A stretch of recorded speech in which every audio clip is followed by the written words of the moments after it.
Welcome to our channel சமைப்பது சுகமே. இன்றைக்கி நம்முடைய சேனலில் எல்லாருக்கும் பிடிச்ச தேங்காய் பிஸ்கட் தான் செய்ய போகிறோம். வாங்க எப்படி செய்யலாம்னு பார்க்கலாம். தேங்காய் பிஸ்கட் செய்யறதுக்கு ஒரு மிக்சிங் பவுல் எடுத்திருக்கேன்.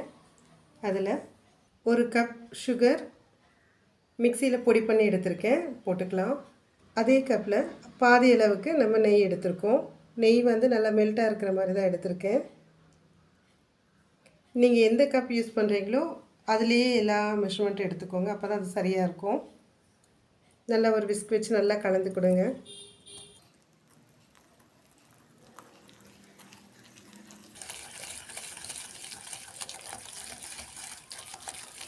நம்ம ஒரு 6 நிமிஷம் போல் கலந்த உடனே நல்லா இலக்கமாக வந்துட்டுருக்கு பாருங்கள். இன்னும் நல்ல பதமாக வரும், நல்ல க்ரீமி பதத்துக்கு வரும். நல்ல சரியான பதத்துக்கு வந்துடுச்சு. ஒரு 10 நிமிஷம் போல் டைம் எடுத்துச்சு. நல்லா கலந்து கொடுங்க. இந்த மாதிரி நல்ல பட்டர் மாதிரி தெரியும் பார்க்குறதுக்கு. நம்ம 1 கப் சுகர் போட்டோம், 1/2 கப் நெய் போட்டோம். அதுக்கு 2 கப் மைதா சேர்த்துக்கலாம்.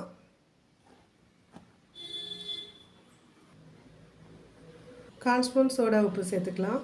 நல்லா கலந்து கொடுங்க. இந்த மாதிரி அழுத்தம் கொடுக்காமல் நல்லா பிசைஞ்சு சாஃப்டான மாவு பதத்துக்கு நம்ம எடுத்துக்கலாம்.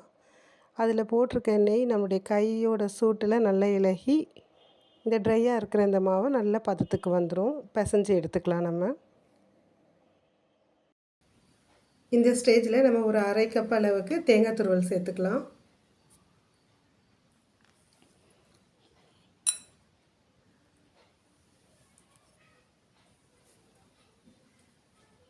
நல்லா கலந்து கொடுங்க. மாவு இந்த பதத்தில் இருக்குது. நம்ம இப்போது 2 ஸ்பூன் அளவுக்கு பால் சேர்த்துக்கலாம். இது காய்ச்சி ஆற வச்ச பால் தான்.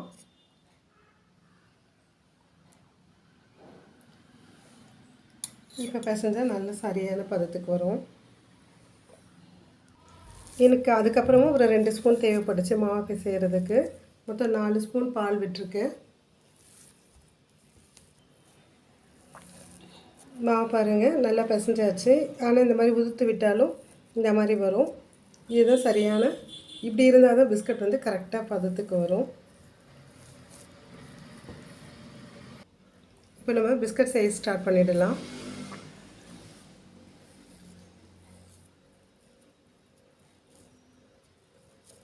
இந்த மாதிரி குட்டி குட்டியாக எடுத்து பிஸ்கட் சைஸ்க்கு உருட்டிக்கலாம்.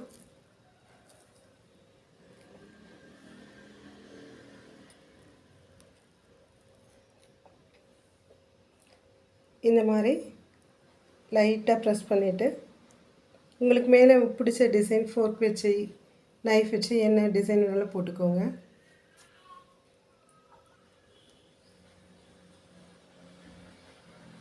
நான் ஃபோர்க்கோட பேக் சைடு வச்சு லைட்டாக இம்ப்ரெஸ் பண்ணிக்கிறேன்.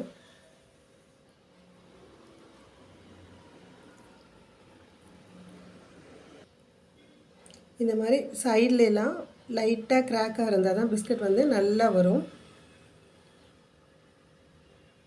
நம்ம எடுத்த அளவுக்கு ஒரு 20 பிஸ்கட் அளவுக்கு வந்திருக்கு.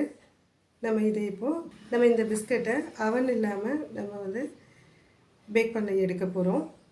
அதுக்கு நான் இந்த பிஸ்கட்டெல்லாம் பேக் பண்ணுறதுக்கு நான் ஒரு இண்டோலியம் யூஸ் ஆகாத என்கிட்ட இண்டோலியம் தோசைக்கல் ஒன்று இருந்தது, அதை எடுத்திருக்கேன். அதில் ஏற்கனவே பேக் பண்ணி வச்சுருந்த சால்ட் இருந்தது, அதை கொட்டியிருக்கேன். அதோட இன்னும் கொஞ்சம் சால்ட் ஆட் பண்ணிக்கலாம். கல்லுப்பு தான் எடுக்கணும், எனக்கு அதுதான் நல்ல ஹீட்டு கொடுக்கும்.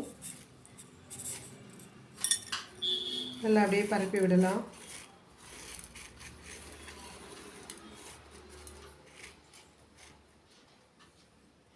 என்கிட்ட ஸ்டாண்ட் இல்லை, அதனால் ஸ்டாண்டுக்கு பதிலாக இந்த மாதிரி ஒரு மூடி எடுத்து அதுக்கு மேலே வச்சுருக்கேன். இப்போ நம்ம ஸ்டவ் ஆன் பண்ணி நல்லா ப்ரீ ஹீட் பண்ணிக்கலாம். ஸ்டவ் ஆன் பண்ணி மீடியம் ஹீட்டில் வச்சுருக்கோம். அதுக்கு மேலே நல்ல ஒரு மூடி போட்டு மூடி விடுவோம். நல்லா ஹீட் ஆகட்டும். ஒரு 5 மினிட்ஸ் கழித்து ஓப்பன் பண்ணி பார்க்கலாம். நல்ல ஹீட் ஆகிடுச்சு. நான் இந்த மாதிரி ஒரு சில்வர் பிளேட்டில் அடியில் நெய் தடவிட்டு பிஸ்கட் அடுக்கியிருக்கேன். இதை அப்படியே வச்சிடலாம்.